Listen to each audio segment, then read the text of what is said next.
Hello, everybody. Welcome to my channel, Island Daily.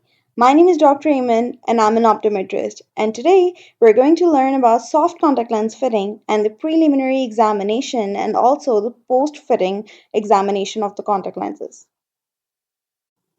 So, in the preliminary examination,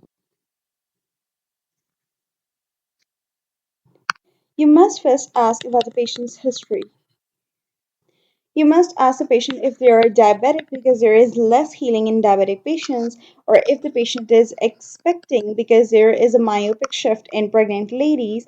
Also, if the patient is a previous contact lens user, and you should also ask about if their previous experience was a failed experience or a successful experience. Also, you should check if the patient is motivated enough for contact lens, and also you should check their hygiene status.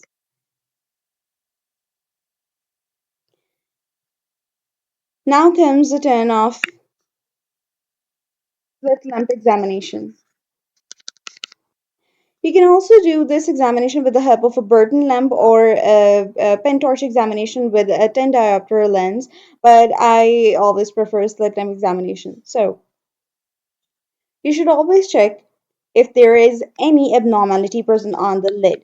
If there is any infection, for example, if there is any sty, lesion, or if there is any trichiasis or dystichiasis,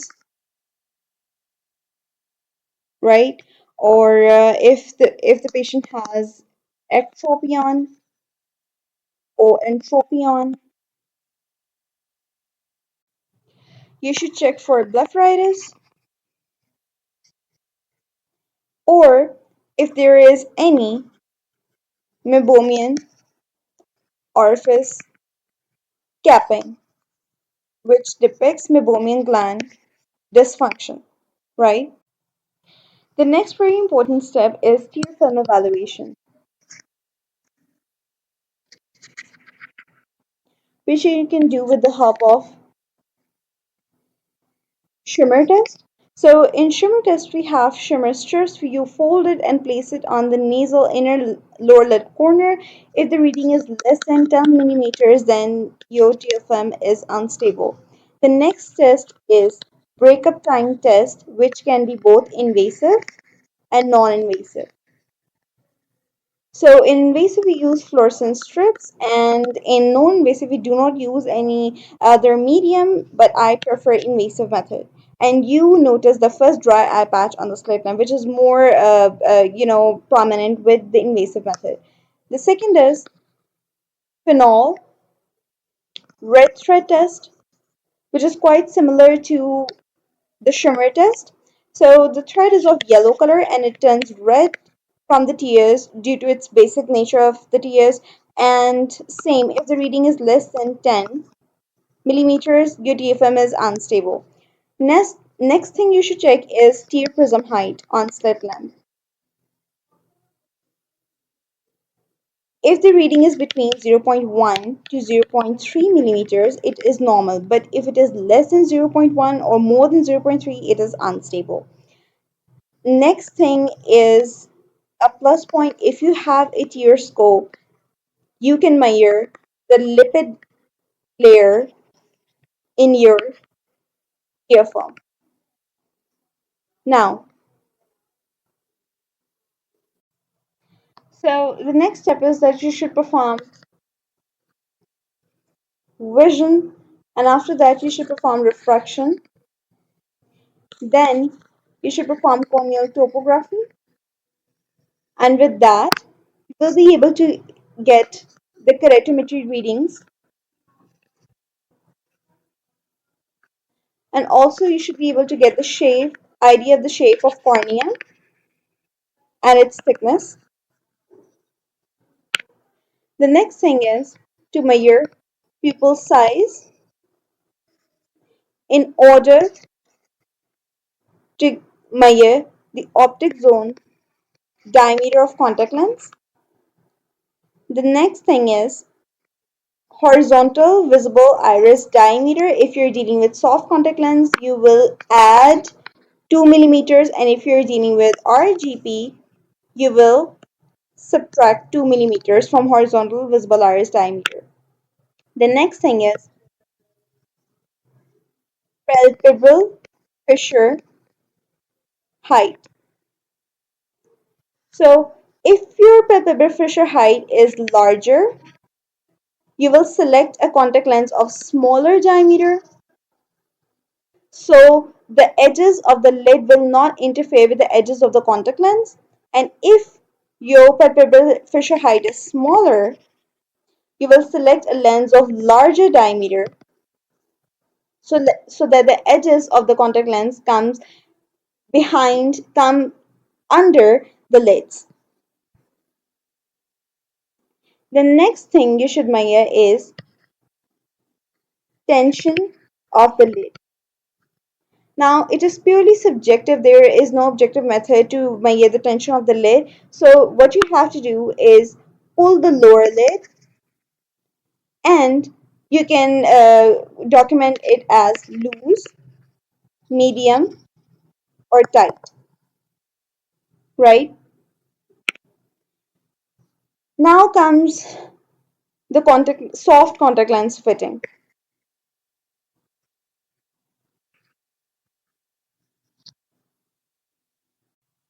So, for the soft contact lenses, you should measure base curve, power, and diameter.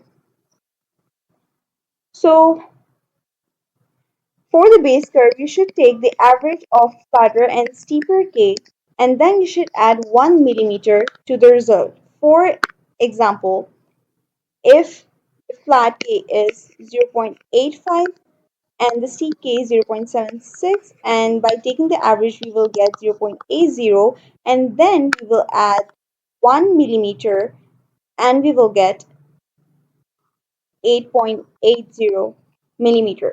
So this will be the base curve, right? Now coming to the power, if the power is less than 4 diopters, we will not use the back vertex power formula. But if the power of spectacle lens is greater than 4 diopters, then we will use the back vertex power formula, and which is spectacle power, or 1 minus DFS.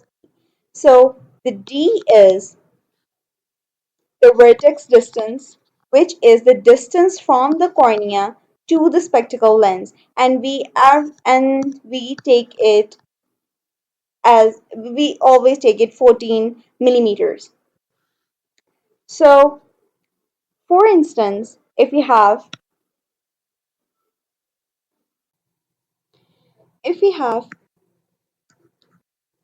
plus 5 diopter spectacle lens power,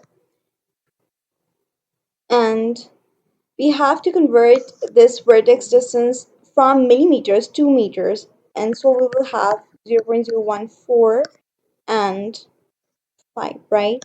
So we will get 5.37 diopter. This will be the contact lens power, right? Speaking of diameter, as I've already told you, that we will add, if we are dealing with soft contact lenses, we will add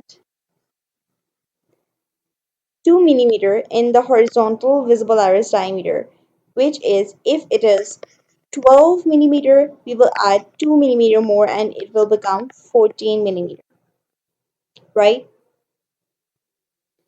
So this was a contact lens fitting. Now we will take some examples.